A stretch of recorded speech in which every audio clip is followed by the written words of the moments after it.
আমাকে অনেকেই প্রশ্ন করেছেন যে ইরানের ব্যাপারে আমরা কি মনে করব, কি ফতোয়া নিব, যে তারা কি আসলে মুসলমান না কাফের না কোন অবস্থা আছে।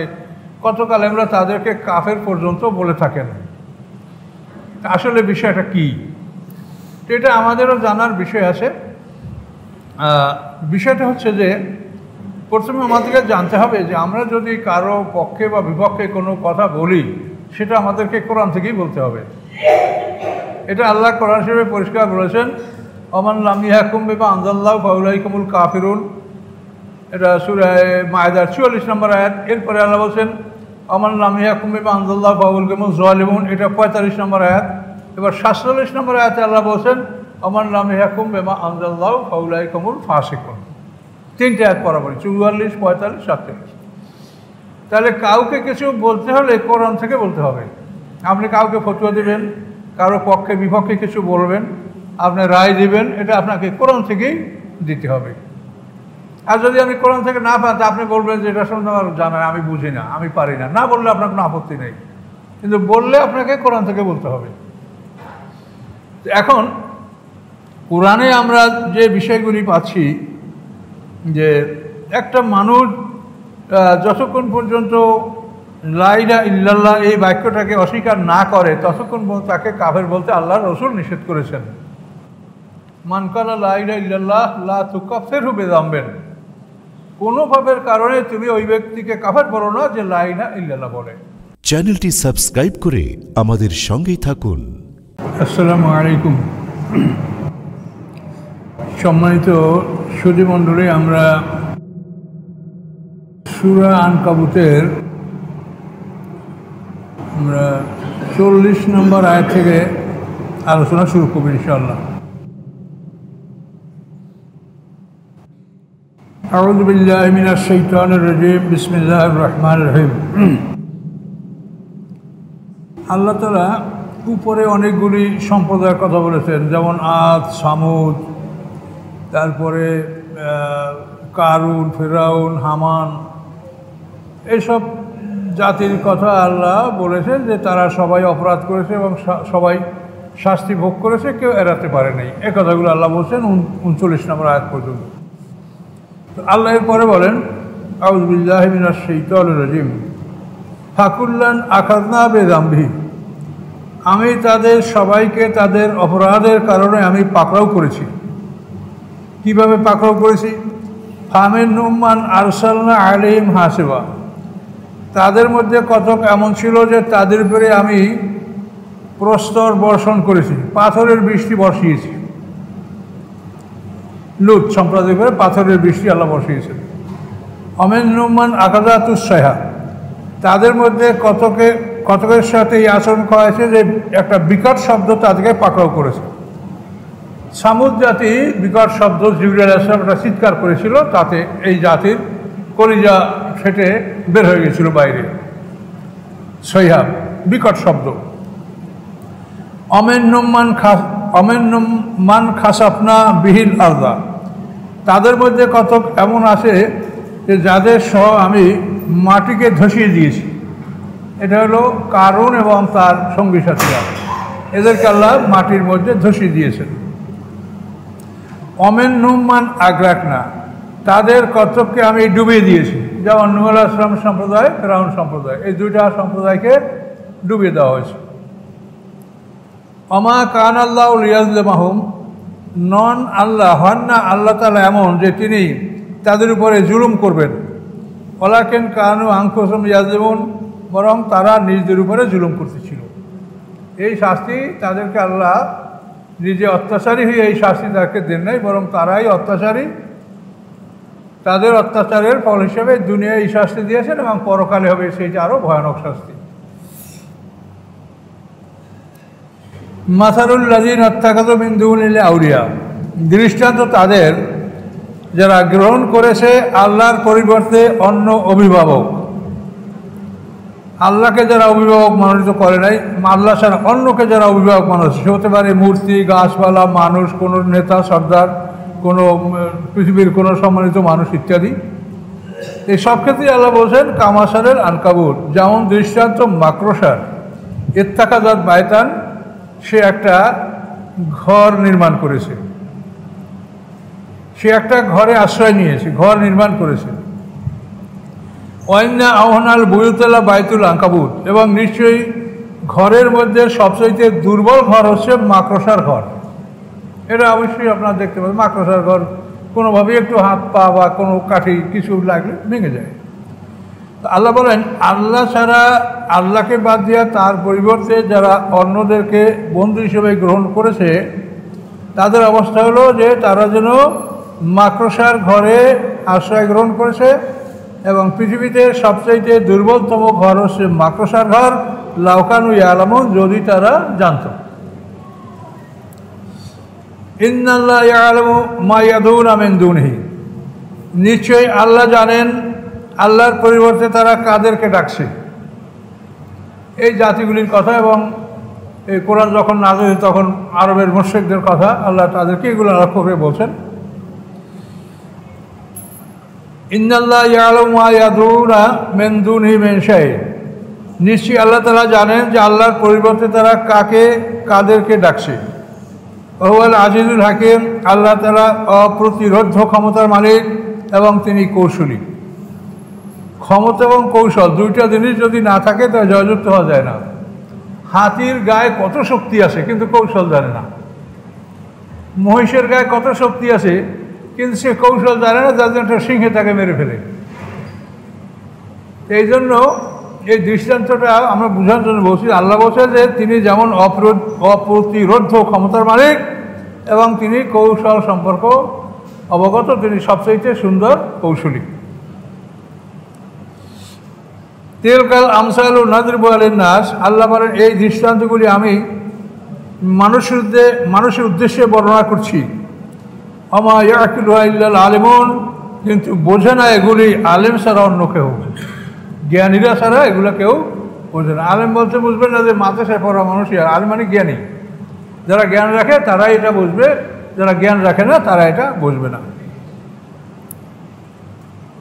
ইলমটা হচ্ছে মানুষের মান সম্মানের এটা মানদণ্ড। আদম আলাইহিস সালামকে আল্লাহ সম্মান দিয়েছেন কিসের মাধ্যমে? জ্ঞান। আল্লামা আদম আল আসমা কুল্লাহা, আদম আলাইহিস সালামকে সমস্ত বিষয়ের জ্ঞান আল্লাহ দান করেছেন। অথবা ফেরেশতাদেরকে ওগুলি প্রশ্ন করছেন, তারা জবাব দিতে পারে নাই। এরপর আদমকে বলেছেন যে তুমি এদেরকে খবর দাও, তিনি বলে দিয়েছেন। তখনই ফেরেশতাদের অন্তরে আদমের ব্যাপারে একটা ভক্তি শ্রদ্ধা এটা সৃষ্টি হয়েছে, যে ফেরেশতারা মনে করছেন যে আদম আমাদের চাইতে জ্ঞানী। এবং এটা প্রমাণ হওয়ার পরেই ফেরেশতারা আদমকে সেজদা করেছেন, তাতে তাদের মনে কোনো আপত্তি নেই। আপনি আপনার ওস্তাদকে, শিক্ষককে, আপনার মুরব্বীকে সম্মান করতে কোনো আপত্তি আছে? কিন্তু যে সম্মান পাওয়ার যোগ্য না তাকে সালাম করতে গেলে কিন্তু আপত্তি থাকে। এই জন্য মানুষের সম্মান এটা হলো নির্ভর করে তার জ্ঞানের উপরে।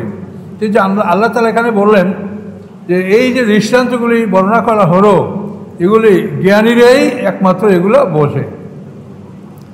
খালাকাল্লাহুস সামাওয়াতি ওয়াল আরদা, সৃষ্টি করেছেন আল্লাহ তাআলা আকাশসমূহ এবং পৃথিবীকে, বেল হকে, সত্য প্রতিষ্ঠা করার জন্য, জুলুমের জন্য না। এখানে যে আপনারা বা অন্য কেউ জুলুম করবেন, অত্যাচার করবেন, যা ইচ্ছে তাই করবেন, এটার জন্য পৃথিবীর সৃষ্টি করা হয়নি। এখানে সত্যের জন্য, সত্য প্রতিষ্ঠা হবে, সত্যের অনুসন্ধান পাওয়া যাবে এই পৃথিবীর মাধ্যমে, সৃষ্টির মাধ্যমে। ইন্না ফি যালিকা আয়াতাল লিল মুমিনিন, নিশ্চয়ই এর মধ্যে রয়েছে নিদর্শনসমূহ মুমিনদের জন্য। এখানে 20 পারা এখানে সমাপ্ত হচ্ছে। তো আমরা তাফসীরে একটা আয়াতের উপর একটু আলোচনা ইনশাআল্লাহ করব, যে আকাশ পৃথিবী সৃষ্টি করার পরেই মানুষের মনে প্রশ্ন আসে যে এটা কে বানালো। তখন এই অনুসন্ধান করতে করতে আপনি আল্লাহ, বা যদি আমরা আল্লাহকে স্বীকার করি, যে আল্লাহকে স্বীকার করে না, তারাও একটা বড় একটা শক্তির কথা তারা মানে, এর পিছনে একটা বিরাট শক্তি আছে। আমরা সেটাগুলো আল্লাহ, এবং আল্লাহ তার পরিচয় দিয়েছেন। তো এই কটা আয়াতের মধ্যে আমরা একটা আয়াতের উপর একটু তাফসীর করব। এটা হলো যে 41 নম্বর আয়াত, যেখানে আল্লাহ তাআলা বলেছেন যে আল্লাহকে বাদ দিয়া যারা অন্যদেরকে রক্ষাকারী বন্ধু, আউলিয়া মানে প্রোটেক্টিং ফ্রেন্ড, রক্ষাকারী বন্ধু, অলি। আর অলি শব্দ অর্থ বন্ধু, দুটো অর্থই ব্যবহার হয়। তো আল্লাহ বলছেন আল্লাহকে বাদ দিয়া যারা রক্ষাকারী বন্ধু নির্বাচন করলো অন্যদেরকে, তাদের এই কাজটা হলো যে তারা যেন মাকড়সার ঘরে আশ্রয় নিয়েছে, এবং পৃথিবীর মধ্যে দুর্বলতম ঘর হলো মাকড়সার ঘর। তো এখন দেখেন আজকে মুসলিম জাহানের দিকে তাকালে আপনারা কি দেখতে পাচ্ছেন? সবাই সবাই শক্তির আশ্রয়, শক্তির পাখার তলে কিন্তু সবাই মাথা।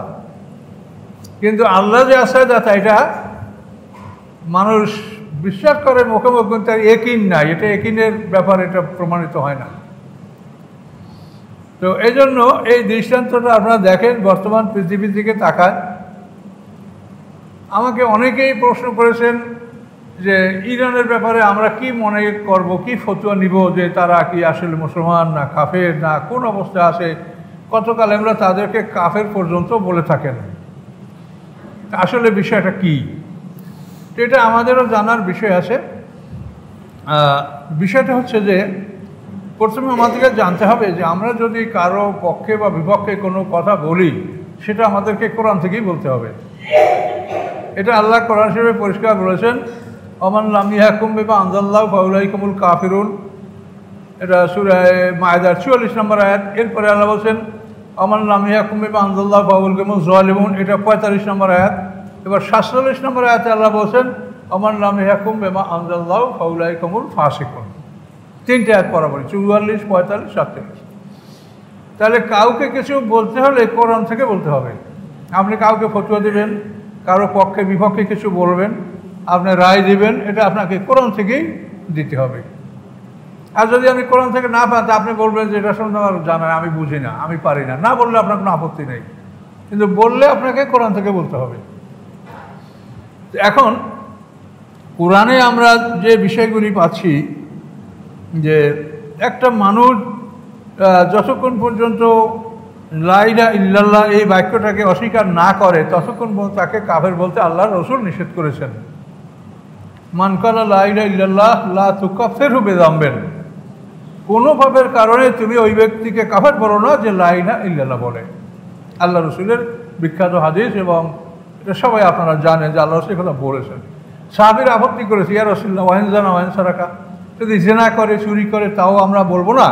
আল্লাহ রাসূল বলছেন না, তাও তোমরা তাকে কাফের বলবে না।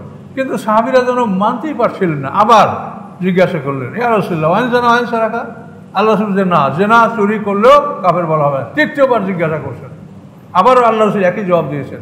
তাহলে বোঝা গেল যে লা ইলাহা ইল্লাল্লাহকে অস্বীকার না করা পর্যন্ত কোনো মানুষের কাফের বলা যায় না। কাফের শব্দের অর্থ হলো অস্বীকারী, যে সব থেকে অস্বীকার করে। তো এখন ইরানিদের ব্যাপারে যেটা ভালো মন্দ আমি ইনশাল্লাহ কোরআন থেকে যতটুকু বলা সম্ভব আমি বলবো, যে এই দল এখানে হযরত ওমর ফারুক রাদিয়াল্লাহু তাআলা আনহুর জামানায় মুসলমানরা পারস্য জয় করেছে। এর আগে তারা অগ্নিপূজক ছিল, এরপরে তারা ইসলাম গ্রহণ করেছে। তো এখানে তারা শিয়া হলো কেন? এটা হলো শিয়া মানে, শিয়া শব্দের অর্থ হলো দল। শিয়ানে আলী, কথাটা হলো শিয়ানে আলী, অর্থাৎ আলীর দল। কিন্তু এই আলী বাদ দিয়ে এখন খালি শিয়া বলেই আমরা কথাটা চালাই দিচ্ছি। এখন শিয়া মানে দল, তা শিয়ানে আলী মানে আলীর দল। কিন্তু আমরা কিন্তু সবাই আলীর দলের লোক। আমরা এখানে যারা আছি, আমার মনে হয় একটা লোক আপনারা নাই যে আপনারা হযরত আলী এবং মুআবিয়ার যুদ্ধে আপনারা মুআবিয়া কে ইয়াজিদকে সমর্থন করেন। একটা লোক আছেন এর মধ্যে? নাই। তাহলে আমরা কিন্তু শিয়া, আলীর দল। কিন্তু আমরা এখানে সীমা লঙ্ঘন করছি না, এই জন্য আমাদেরকে শিয়া বলা হয় না, আমাদেরকে বলা হয় সুন্নি। কিন্তু আসলে কিন্তু আপনারা দেখেন এই ইরান থেকে আরম্ভ করে ইরান, তারপর আফগানিস্তান, পাকিস্তান, ভারত, এরপরে ইরাক, সিরিয়া, এই সব অঞ্চলের মানুষ কিন্তু অধিকাংশ মানুষ আলী রাদিয়াল্লাহুকে সমর্থন করে। পৃথিবীতে যত মুসলমান আছে তার 85% হল সুন্নি, 15% শিয়া। এখন যার যে কর্মের সে ফল আল্লাহর কাছে পাবে।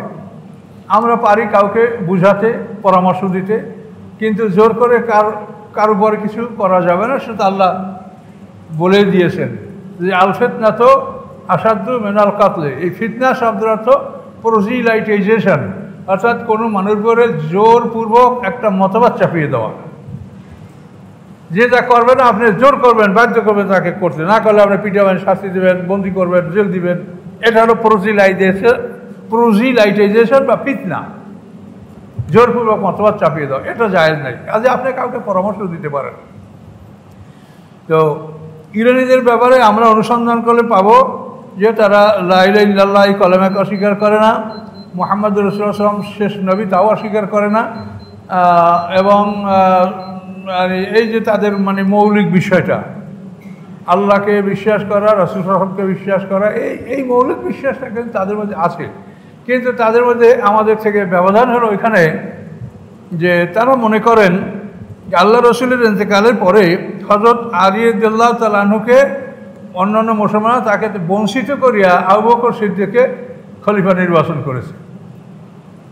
আর এখানে যার পক্ষের কথা সে বলে, আল্লাহ রসুল ইন্তেকাল করার পরে তিনি সোমবার ইন্তেকাল করেছেন, আল্লাহ রসুলকে বুধবার দাফন করা হয়েছে। এই সময়টা বেশি সময়টা লেগেছে বিভিন্ন কারণে, যে আল্লাহ রসুল ইন্তেকালের পরে নবী রসুলদেরকে যেখানে ইন্তেকাল করেন ওখানেই দাফন করতে হয়, ওখান থেকে হটানো যায় না। কাজে ওই জায়গায় আয়েশা সিদ্দিকের একটা কক্ষ, তো এই কক্ষে আল্লাহ রসুলের জন্য লহদ কবর খোঁড়া এবং তার গোসলের ব্যবস্থা, জানাজার ব্যবস্থা। জানাজার জন্য আল্লাহ রসুলকে ওই কামরা থেকে বের করা হয়নি, দর্জন করে লোক ঢুকছে এবং গোল হয়ে দাঁড়িয়েছে। হযরত আলী রাদিয়াল্লাহু আনহু বলছেন এই দোয়াগুলো আপনারা পড়েন। এই দোয়াগুলি পড়ে তারা জানাজায়, সমস্ত সাহাবীরা জানাজায় অংশগ্রহণ করেছেন।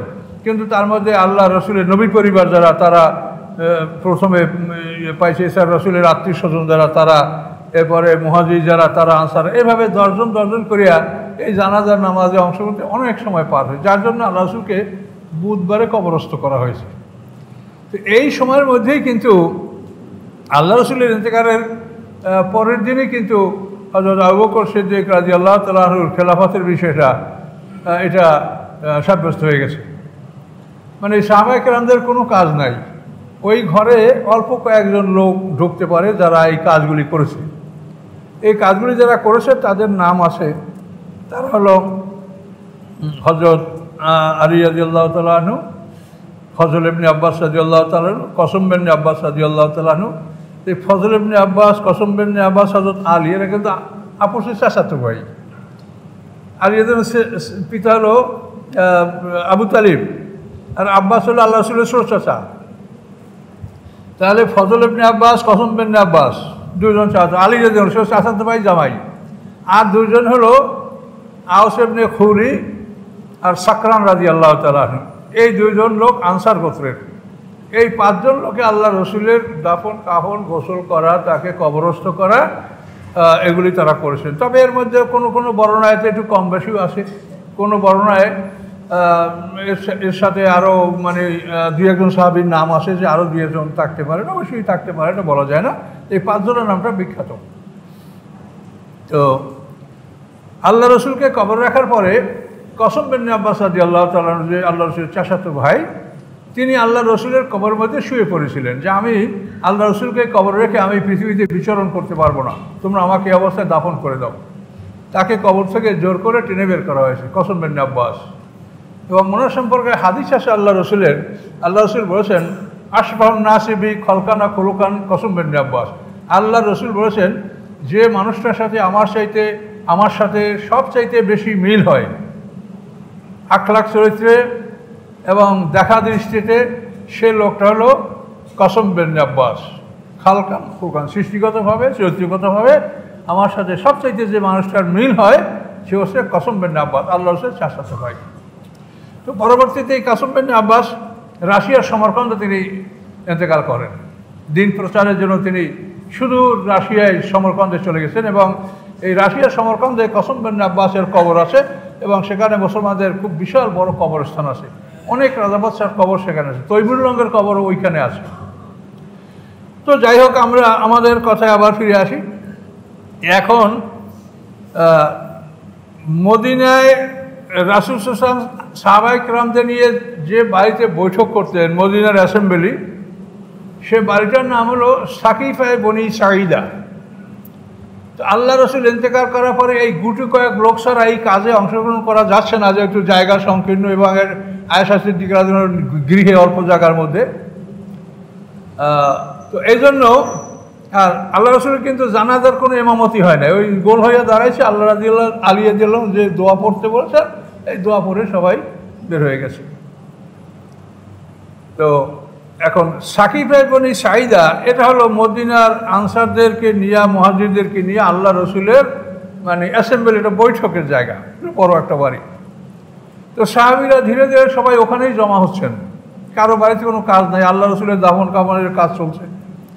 তো ওইখানে বসেই সাহাবায়ে কেরামদের মধ্যে একটা প্রশ্ন সৃষ্টি হচ্ছে যে মুসলমানদের, মুসলিম জাতি এটা ইমামবিহীন, এটা থাকতে পারে না। এর জন্য মুসলমানদের জন্য লাবুদ্দা লিল মুসলিমিন ইমামুন, ইমামদের জন্য ইমাম থাকতে হবে, বিনা ইমামে নেতৃত্ব ছাড়া কোনো জাতি থাকতে পারে না, কাজে এই নেতৃত্ব কে নেবে?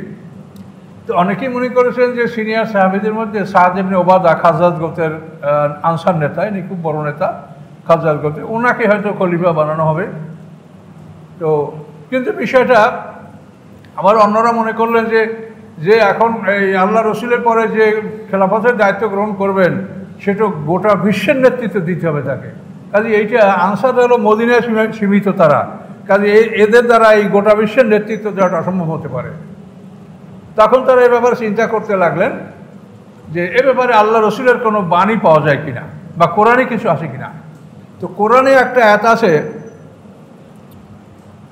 ওয়াইন্নাহু লাযিকরুল্লাকা ওয়া লিকাওমিকা, এই একটা আয়াত আছে। এই আয়াতের অর্থ হলো যে আল্লাহ তাআলা বলছেন যে এই কোরআন তোমার জন্য উপদেশ, ওয়া লিকাওমিকা, এবং তোমার জাতির জন্য এটা উপদেশ। ওয়াইন্নাহু লাযিকরুল্লাকা ওয়া লিকাওমিকা, রাসূলকে আল্লাহ বলছে, হে রাসূল এই কোরআন আপনার জন্য উপদেশ এবং আপনার জাতির জন্য। সাহাবায়ে কেরাম বলেন এই আয়াত নাযিল হওয়ার পরে আমরা বুঝতে পারছি যে এই কোরআনের দায়িত্ব কোরআনের বংশ বা রাসূলের বংশের লোকেরাই গ্রহণ করবে। এর আগে সাহাবায়ে কেরামরাও আল্লাহ রসুলকে জিজ্ঞাসা করতেন, জিয়া রসুল্লাহ আপনার পরে এই কোরআনের দায়িত্ব কে বা কারা গ্রহণ করবে? তখন আল্লাহ রসুল কিছু বলতেন না, কিন্তু এই আয়াত নাযিল হওয়ার পরে তিনি এটা বললেন যে আল্লাহ এটা বলেছে, ওয়াইন্নাহু লাযিকরুল্লাকা ওয়া লিকাওমিকা, এই যে এটা আপনার জন্য উপদেশ এবং আপনার জাতির জন্য উপদেশ। তাহলে এটা কোরআনের দায়িত্বটা রাসূলের বংশ অর্থাৎ কোরআনের বংশের লোকেরা এটা গ্রহণ করবে। এই আয়াত পাওয়া গেল অনুসন্ধানে, সবাই তো সব সমস্যা একটা মনে থাকে না। এরপরে রাসূলেরও একটা কথা পাওয়া গেছে যে সেখানে আল্লাহ রসুল বলেছেন যে আইম্মাতুম মিন কুরাইশিন, আল্লাহ রসুলের ইন্তেকালের পরে কুরাইশদের কিছু নেতৃবৃন্দ এই দায়িত্ব পালন করবে। এই কথাটা আল্লাহ রসুল বলেছেন। এইটা ওমর আবু বকর সিদ্দিক এই কথা বলেছেন যে আল্লাহ রসুল তো এরকম একটা কথাও বলেছেন, আইম্মাতুম মিন কুরাইশিন। তখন ওমর ফারুক বলে যে হ্যাঁ আল্লাহ রসুল বলেছেন, আমারও মনে পড়েছে যে আইম্মাতুম মিন কুরাইশিন বলেছেন। এইটা ওমর ফারুক বলার পরেই তিনি সবাই আগে উঠে দাঁড়াইয়া আবু বকর সিদ্দিকের হাত ধরে বায়াত গ্রহণ করলেন যে বায়াতু আলা ইয়াদি আবি বকর সালাতু ওয়াস সাইফ, যে আমি আবু বকর সিদ্দিকের হাত ধরে সালাত এবং সাইফ, তার পিছনে নামাজ পড়বো, তার আদেশে আমি তলোয়ার ব্যবহার করব। এই বয়াত যখন হযরত উমর ফারুক রাদিয়াল্লাহু তাআলা আনহু সবার আগে করলেন, তো সমস্ত সিনিয়র সাহাবীরা আবু বকর সিদ্দিকের হাতে খেলাফতের বয়াত গ্রহণ করলেন এবং আস্তে আস্তে সবাই এই বয়াতটা করলেন। তাহলে আল্লাহ রসুলের দাফন কাফনের আগেই এই খেলাফতের বিষয়টা সম্পন্ন হয়েছে। এখানে শিয়াদের আপত্তি যে আলী রাদিয়াল্লাহু তাআলা আনহু আল্লাহ রসুলের দাফন কাফনের কাজে ব্যস্ত, তাকে বাদ দিয়ে তারা এই কাজটা করেছে। এটা জবাব আমরা দিব। এখন এখানে আমরা যেটা দেখতে পাচ্ছি যে হযরত আলী রাদিয়াল্লাহু তাআলা আনহু তিনি খেলাফতের ব্যাপারে কখনোই কোনো মনক্ষুণ্ণ হন নাই বা কোনো মনের মধ্যে তার কোনো আপত্তি কিছুই ছিল না। তিনি মানে আবু বকর সিদ্দিক, ওমর ফারুক, ওসমান গনি তিনজনের আমলে তিনি চিফ জাস্টিস ছিলেন। কখনোই তিনি এদের মানে তাদের যে সিনিয়র বা তাদের যে খেলাফত ব্যাপারে যে বিন্দুমাত্র তিনি অপছন্দ করেন নাই বা কোনো মনক্ষুণ্ণ তিনি হয়েছে, এরকম কোনো ইতিহাস আমাদের কাছে নাই। তো এই জন্য আমরা মনে করি যে এই খেলাফতের ব্যাপার যেটা হয়েছে এটা সঠিক, এবং আমাদের যে আকীদা বা আহলে সুন্নাত ওয়াল জামাতের যে ধারণা যে আল্লাহ রসুলের পরে সাহাবীদের মধ্যে শ্রেষ্ঠ ব্যক্তিত্ব আবু বকর সিদ্দিক, এটা আমাদের বিশ্বাস এবং এটা আসলেই সত্য। এবং কোরআনে বিভিন্নভাবে আবু বকর সিদ্দিকের পক্ষে কোরআনে আয়াত নাযিল হয়েছে, বেশ কয়েকটা জায়গায় আবু বকর সিদ্দিকের সমর্থনে আল্লাহ কোরআনে আয়াত নাযিল করেছে, এগুলো সব কোরআনে আছে। তো তো সর্বশেষ কথা হলো যে আলী রাদিয়াল্লাহু নিজে এটা নিয়ে আপত্তি করেন নাই। তিনি যদি আপত্তি করতেন তাহলে তিনি চিফ জাস্টিস হতেন না, তিনি আপত্তি করেন নাই এবং এটা কোনো অন্যায়। আলী রাদিয়াল্লাহু অবশ্য প্রথম 10 জন যারা ইসলাম গ্রহণ করছে তাদের মধ্যে আলী রাদিয়াল্লাহু তাআলা আনহু, মানে প্রথম 10 জন পুরুষ নারী বালক এই মিলিয়ে প্রথম 10 জনের মধ্যে আলী রাদিয়াল্লাহু মুসলমান, আর আবু বকর সিদ্দিকও তার মধ্যে, ওসমান গনি তার মধ্যে। কিন্তু ওমর ফারুক একটু পরে, ওমর ফারুক ইসলাম গ্রহণ করছেন নবুয়তের 6ষ্ঠ বছরে।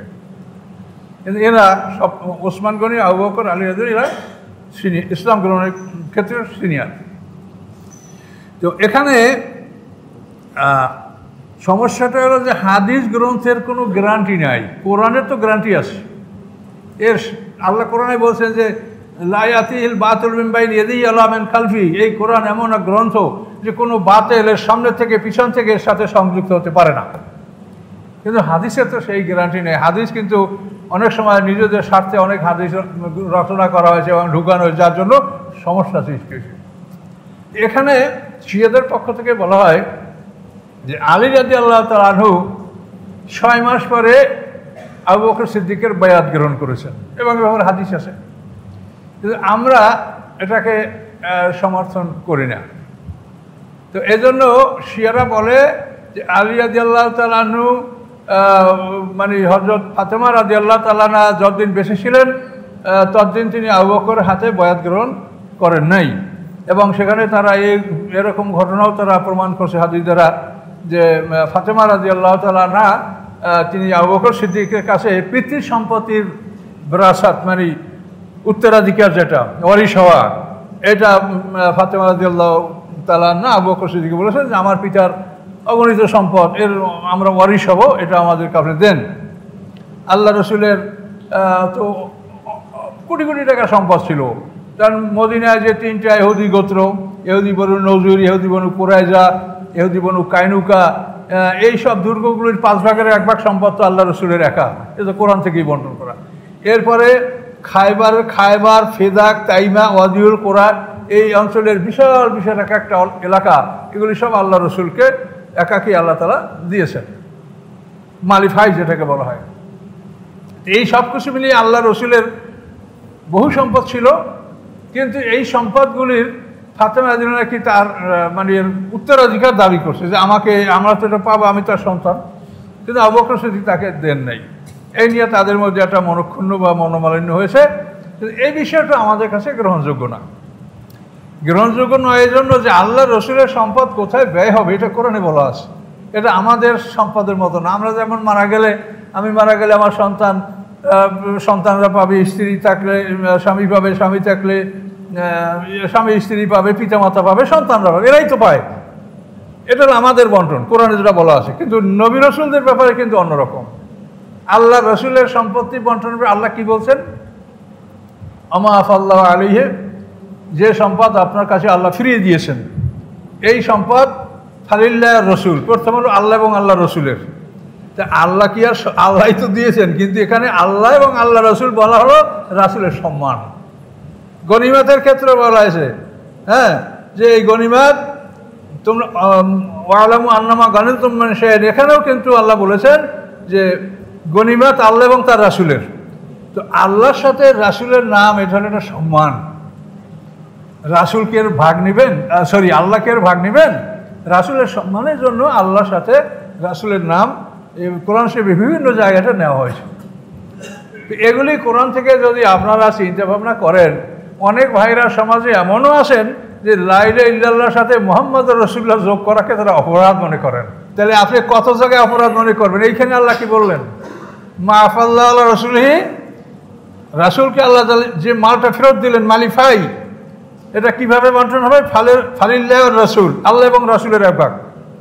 তারপরে জিল করবা, রাসূলের আত্মীয় স্বজন যারা নিকট তারা, ইয়াতামা এতিমগণ, আল মাসাকিনা মিসকিনগণ, তারপরে মুসাফিরগণ। তাহলে এটা 5 ভাগে ব্যয় হবে, এটা আল্লাহ বলে দিলেন। আল্লাহ এবং আল্লাহ রসুলের এক ভাগ। তারপরে জিল করবা, নিকটতম আত্মীয়। তা নিকটতম আত্মীয় বলতেই তো আল্লাহ রসুলের ছেলে মেয়ে স্ত্রী অন্যান্য যারা কিন্তু আত্মীয়। তারপরে ইয়াতিম মিসকিন মুসাফির, এই 5 ভাগেই সম্পদটা বন্টন হবে। কিন্তু আমাদের সম্পদ তো মিসকিন মুসাফির এদের জন্য আমাদের সম্পদ দেয় হবে না, হবে? ইয়াতিম মিসকিন মুসাফির আমাদের সম্পদ পাবে? কিন্তু রাসূলের সম্পদ সম্পর্কে আল্লাহ কোরআনে উল্লেখ করে দিয়েছেন। কাজেই যেখানে রাসূলের সম্পদ কিভাবে বন্টন হবে এটা কোরআনে বর্ণিত আছে, সেখানে আমরা ফাতেমা রাদিয়াল্লাহু তাআলা আনহুকে যে আমরা অভিযুক্ত করব যে তিনি তার পিতার সম্পত্তি দাবি করেছেন, এটা সম্পূর্ণ অযৌক্তিক।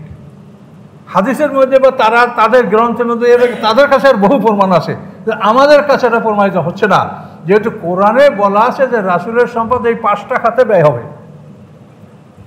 রাসূলের নিজের ব্যয়, আত্মীয় স্বজনের যে ব্যয়, ইয়েতিম মিসকিন মুসাফির, এই 5টা গ্রুপের মধ্যে সম্পদ ব্যয় হবে এবং এটা রাষ্ট্রীয় দায়িত্বে থাকবে। রাষ্ট্রীয়ভাবে এটা এই সকলকে এটা বন্টন করা হবে। তো এই সম্পদ দ্বারা রাসূলের স্ত্রীরা পাবে, তার ছেলেমেয়েরা পাবে, তার আত্মীয় স্বজনরা পাবে, এরা সবই তো পাবে, বঞ্চিত করা হয় নাই। কিন্তু ওই আমাদের সম্পদের মতো এরকম ভাগ করা হয়নি, এইভাবে ভাগ করা, পাটটা 5টা ভাগে ভাগ করা হয়েছে।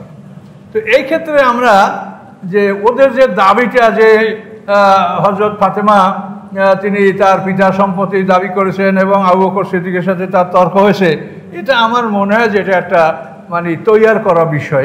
এটাকে সত্য বলে আমরা মানতে পারছি না। আপনাদেরও জ্ঞান বুদ্ধি আছে, আপনারা বিবেচনা করে দেখেন। হযরত আলী রাদিয়াল্লাহু তাআলা সেই কাতেবে ওহী, যখনই কোনো ওহী হয় এটা আলী রাদিয়াল্লাহু তো সেটা লেখেন। আলী রাদিয়াল্লাহু কাতেবে ওহী, ফাতেমা রাদিয়াল্লাহু রাসূলের কন্যা এবং এরা তো সবই মহাজ্ঞানী। সিদ্দিকা ফাতেমা তো অসাধারণ জ্ঞানের অধিকারী এরা ছিলেন। কাজে এরা তো অবশ্যই জানেন যে আল্লাহ রসুলের এই মালিফাইটা এটা কীভাবে বন্টন হবে, এটা কোরআনে বলা আছে। কাজে সেখানে ফাতেমা রাদিয়াল্লাহু তাআলা আনহা যে আল্লাহ রসুলের হযরত আবু বকর সিদ্দিকের কাছে যে পিতা সম্পত্তির উত্তরাধিকার দাবি করবেন, এটাও কিন্তু যুক্তিসঙ্গত নয়। এসব কথাগুলো হয়তো বা হতে পারে সম্পূর্ণ বানাওয়ার। তো যাই হোক, আল্লাহ ভালো জানেন। আমরা যতখানি সম্ভব আমরা কোরআন হাদিস থেকে যা বুঝি আমরা কোনো রকম পার্সিয়েটিভ করবো না বা কারো পক্ষে বা বিপক্ষে আমরা কথা বলবো না। আমাদের কথা যে স্ট্রেট লাইনে না থাকে তা আমাদেরও বিচার হবে। তো এভাবে হযরত আলী রাদিয়াল্লাহু তাআলা আনহু যে খলিফা নির্বাচিত হয়েছেন, আবু বকর সিদ্দিক রাদিয়াল্লাহু তাআলা আনহু যে খলিফা নির্বাচিত হয়েছেন, এ ব্যাপারে শিয়াদের আপত্তি। এ হলো একটা। 2 নম্বর কথা হলো তাদের যে মোতাবিয়া, এটা তারা জায়েজ মনে করে। এটা একটা মারাত্মক ব্যাপার, যেটার সাথে আমরা কোনো মতেই একমত। মোতাবিয়া হলো নির্ধারিত সময়ের জন্য নির্ধারিত মোহরে বিয়া করা, মানে ওয়েডলক ফর অ্যাপয়েন্টেড টাইম। আপনি একটা নির্ধারিত সময় কাউকে বিয়া করবেন, 2 ঘন্টা, 1 ঘন্টা, 1 দিন, 3 দিন, এর জন্য একটা সময় নির্ধারিত করে আপনি বিয়ে করবেন। এই সময়টা পার হলে আপনি তালাক হয়ে যাবে, তালাক দেওয়ার জন্য আলাদা কোনো অনুষ্ঠান লাগবে না। তো এই নিকায় মোতাটা এটা তাদের সমাজে এখনও তারা বৈধ রেখেছে এবং এটা সম্পর্কে তারা সূরা নেসার এই 24 নম্বর আয়াত, অর্থাৎ আল মুহসানাত যে 5ম পারা শুরু হয়েছে, ওই 1ম পৃষ্ঠায় এই আয়াতটা আছে। ফামাস্তামতাতুম বিহি মিনহুন্না ফাআতুহুন্না ফরিজা, সূরা নেসার 24 নম্বর আয়াতে। এই আয়াতে বলা হয়েছে, আল্লাহ কোরআন পাকে বলেন, তোমরা যাদেরকে উপভোগ করো, ইস্তেমতা মানে উপভোগ করা, ফামান ইস্তামতাতুম মিনহুন্না, তাদের মধ্য থেকে তোমরা যাদেরকে উপভোগ করবে, ফাতুহুন্না উজুরহুন্না, তাদের মহারণা দিয়ে দাও। এখন এখানে এই বিষয়টা স্পষ্ট যে আপনি নারী ভোগ করতে পারবেন কতটা, এটা কি আপনি সারা দুনিয়ার নারী ভোগ করতে পারবেন? সীমা দেওয়া আছে কোরআনে যে আপনি 2, 3, 4 এই বিয়ে করতে পারবেন, স্পষ্ট। ফানকিহু মা তাবা লাকুম মিনাস নিসাই মাসনা সুলা রুবা। তাহলে এখন আল্লাহ অন্য আয়াতে বলছেন যে তোমরা যাদেরকে উপভোগ করবে তাদেরকে মহারণা দিয়ে দাও। তাহলে এখানে আমাদের কাছে স্পষ্ট যে আপনি 2, 3, 4 যা উপভোগ করবেন সেটার মহারণা দিবেন। এখানে তো মোতাবিয়ার কোনো প্রসঙ্গ আসতে পারে না। কিন্তু সমস্যাটা হল এখানে যে ফামাস্তাদ, এই যে মা শব্দটা, এই মা শব্দটার অর্থ হলো যা কিছু। আবার এই মা শব্দটার অর্থ হয় মান। মা মানে যা কিছু, এর দ্বারা মানে গায়ে জবির লকুল অর্থাৎ জড় পদার্থ বোঝানো হয়, আর মান শব্দ দ্বারা জ্ঞানীদেরকে বোঝানো হয়। কিন্তু কোরআনে বহু জায়গায় প্রমাণিত আছে যে আল্লাহ বলছেন মা, কিন্তু অর্থ নিয়েছেন তার মান। যেমন আসসামাই ওয়া মা বানাহা, শপথ আকাশের এবং শপথ তার যিনি আকাশকে নির্মাণ করেছেন। যে মা মানে মান, অমান বানাহা, আকাশের শপথ এবং যিনি আসমানকে বানিয়েছেন তার শপথ, মা মানে মান। এখানে এই আয়াতের অর্থ যদি আমরা মা মানে মান করি তাহলে মোতাবিয়ার কোনো সম্ভাবনা আয়াতে থাকে না। এখানে পরিষ্কার যে তোমরা, অর্থাৎ ফামাস্তাম তাতুম, তো এখানে মা বলতে আপনি মান করেন, ফামানাস্তাম তাতুম, তোমরা যাদেরকে উপভোগ করবে তাদের মধ্যে, নারীদের মধ্যে হতে তোমরা তাদের মোহনা দিয়ে দাও। কিন্তু ওরা এই মায়ের অর্থ মাই রেখেছে। তো যদি মায়ের অর্থ মা রাখা, তার অর্থ যা কিছু, তোমরা যা কিছু উপভোগ করো তোমরা তার পারিশ্রমিক ওয়েজ বা রেমুনারেশন দিয়ে দাও, যা কিছু তোমরা উপভোগ করো। এই যা কিছু দ্বারাই ওরা এই মোতাবিয়াটা, এর বৈধতা ওরা বাইর করছে এই একই আয়াত দ্বারা। আমরা বলছি যে না, ওখানে মা অর্থ মান, যা কিছু না, ওটা মান অর্থ হবে। তো এই বিষয়টা একটা বিতর্কিত বিষয়, এটা তারা গ্রহণ করছে, কিন্তু আমরা কোনোভাবেই এটা গ্রহণ করছি না, বা আমাদের আকল কি সময় শেষ। এই ব্যাপারে আমার আরও এক জুমা কথা বলতে হবে। এখানে আরও অনেক কথা আছে যেগুলা তাড়াহুড়া করলে বোঝা সম্ভব হবে না, যেখানে আমরা কি দলিল মানে। আর আমি তো আগেই বলেছি যে আমাদেরকে প্রত্যেকটা কথা কোরআন থেকে বলতে হবে। কাজে কোরআনের সব বিষয়ের ফয়সালা আছে, কিন্তু আমরা কোরআন থেকে দূরে, এই জন্য মনে হয় যেন আমরা কোরআনে কিছু নেই, হাদিস থেকে আমরা কথা নিচ্ছি।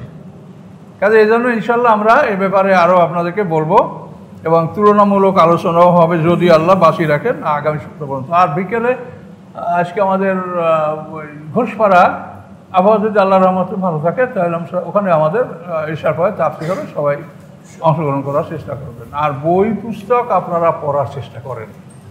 কয়টা কথা মনে রাখা যায়?